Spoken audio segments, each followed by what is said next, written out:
একটি সাহসী অনুসন্ধানকারী দল প্রবেশ করে রহস্যে ভরা এক জঙ্গল অভিযানে। তারা ভেবেছিল এটা শুধু একটা সাধারণ অভিযান, কিন্তু ভেতরে প্রবেশ করতেই সবকিছু বদলে যায়। চারপাশে অদ্ভুত নীরবতা, যেন কেউ লুকিয়ে আছে। হঠাৎ জঙ্গলের গাছগুলো নড়তে শুরু করে, আর মুহূর্তের মধ্যেই একে একে সবাই উধাও হয়ে যায়। জীবন বাঁচানোর লড়াইয়ে তারা বুঝতে পারে শুধু জঙ্গল নয়, তাদের মধ্যেই লুকিয়ে আছে আসল শত্রু। তখন আর ফিরে আসার রাস্তা নেই, সেখান থেকে বের হওয়া প্রায় অসম্ভব।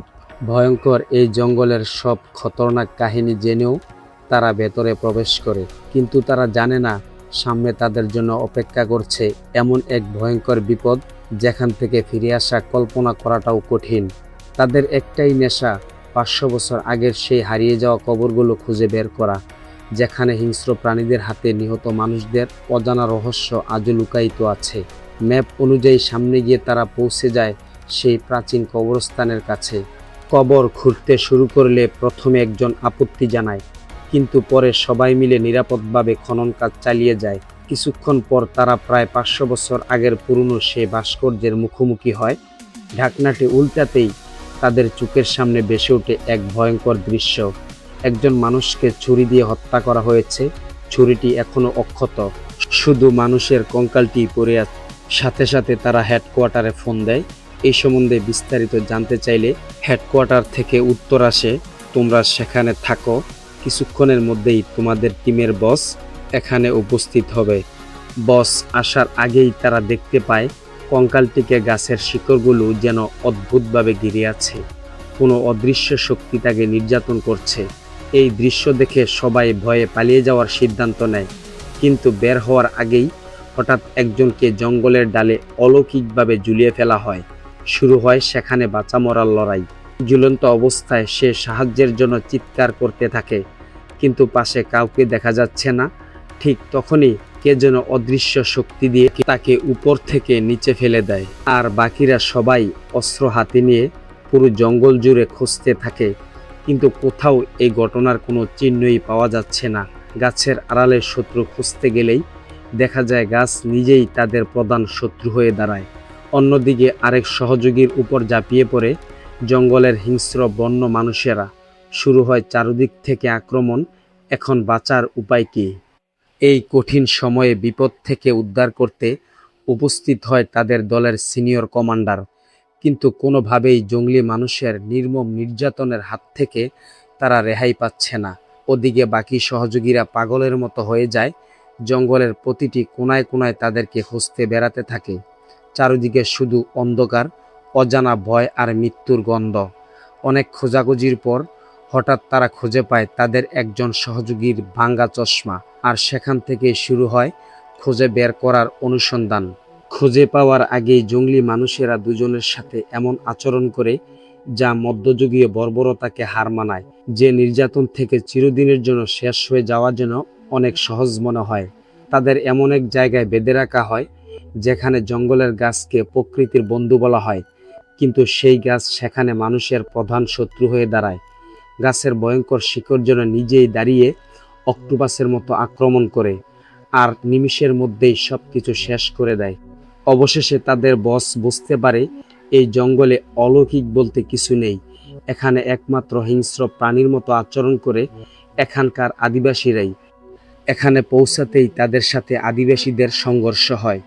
অন্য দিক দিয়ে বাকি সহযোগীরা ধীরে ধীরে এই আস্তানার কাছাকাছি চলে আসে। টিমের বস কন্ট্রোল রুমে এই ভয়ঙ্কর বিপদ থেকে বাঁচার জন্য সাহায্য চায়, কিন্তু মুহূর্তের মধ্যেই জঙ্গলিরা কন্ট্রোল রুমে হঠাৎ আক্রমণ চালায়, ভেতরে থাকা সবাইকে নির্মমভাবে আঘাত করে থাকে, আর শেষ পর্যন্ত সবকিছু জ্বালিয়ে দেয়, কন্ট্রোল রুমকে সম্পূর্ণ ধ্বংস করে দেয়। এই খবর পেয়ে জঙ্গলের আরেকটি টিম সেখানে পৌঁছালেও কিছুই করতে পারে না, কারণ তারা আসার আগেই জঙ্গলিরা সেখান থেকে পালিয়ে যায় এবং সাথে করে একজন মেয়েকে তুলে নিয়ে যায়, যেখানে তারা আরও কয়েকজনকে আটক করে রেখেছিল। অপরদিকে জঙ্গলের অদ্ভুত শক্তি তাদের টিম প্রধানকেও ছেড়ে দেয় না, মুহূর্তের মধ্যেই তাকে শেষ করে দেওয়ার চেষ্টা চালায়।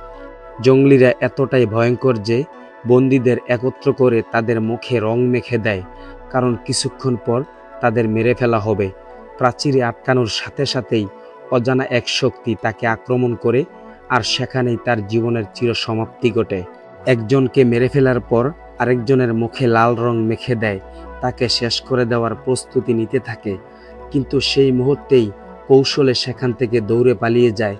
পালাতে গিয়ে হঠাৎ টিম প্রধানের সামনে পড়ে মেয়েটি। ভয়ে তাকে ভুল বুঝে শত্রু মনে করে। তাদের দুজনের এই অবস্থা দেখে বাকিরা আরও ভুল ধারণা করে বসে।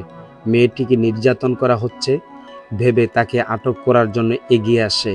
কিন্তু এই তর্কের মাঝেই জঙ্গলের অদ্ভুত শক্তি যেন মাথা নাড়া দিয়ে জেগে ওঠে। আর টিমের বস মেয়েটিকে মেরে ফেলার উদ্দেশ্যে তাকে ধাক্কা দিয়ে সেখানে ফেলে দেয়। গুলি করলেও যেন তার কিছুই হয় না। টিমের প্রধান পালিয়ে যাওয়ার চেষ্টা করলেও এই ভয়ঙ্কর আক্রমণ থেকে কোনোভাবেই রক্ষা পায় না। চারিদিকে এমন পরিস্থিতি তৈরি হয় যেখানে কোথাও আশ্রয়ের জায়গা নেই। যেখানেই যায় সেখানেই সেই অদ্ভুত শক্তি আক্রমণ করে বসে। জীবন বাঁচানোর শেষ চেষ্টা হিসেবে তারা পানিতে ঝাঁপ দিয়ে জঙ্গলের একটি কিনারায় আশ্রয় নেয়।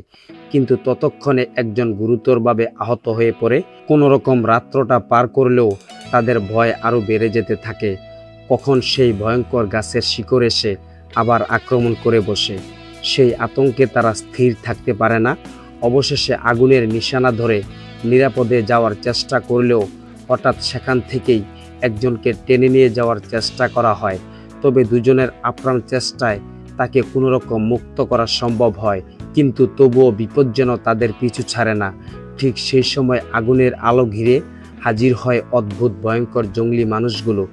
আর তারা সবাইকে আটক করে নিয়ে যায় তাদের সেই অত্যাচারের হিমাগারে, যেখানে জঙ্গলে ঘুরতে আসা মানুষদের মানসিক এবং শারীরিকভাবে নির্মমভাবে নির্যাতন করা হয়, যেন নির্যাতনেই তাদের একমাত্র নিয়ম। তাদের অপরাধ একটাই, জঙ্গলে ঘুরতে এসে তারা একটি কবর থেকে ছুরি তুলে এনেছিল, যা ছিল জঙ্গলি মানুষের পবিত্র নিদর্শন। সেই কারণে তাদের উপর শাস্তির মাত্রা আরও বাড়িয়ে দেওয়া হয়। এই অভিশাপের শেষ করতে হলে তাদের একজনকে সেই কবরের কাছে নিয়ে গিয়ে ওই ছুরি দিয়ে হত্যা করতে হবে। আর এর মধ্যেই দেখা যায় ভাস্কর্যের ভেতরে থাকা কঙ্কালটিকে জঙ্গলের গাছের শিকড় ধীরে ধীরে নিজের খাদ্য হিসাবে গ্রাস করতে চাচ্ছে। যখন সেই ভাস্কর্যের মধ্যে ছুরিটি দিয়ে আঘাত করা হয়, তখন চারদিক থেকে জঙ্গলের সেই ভয়ঙ্কর অজানা শক্তি যেন হঠাৎ জেগে ওঠে, তাদের শক্ত করে আটকে ধরে। আর সেখান থেকেই তারা মরিয়া হয়ে পালানোর চেষ্টা করে। কিন্তু জঙ্গলিরাও কোনোভাবেই তাদের ছেড়ে দিতে রাজি নয়।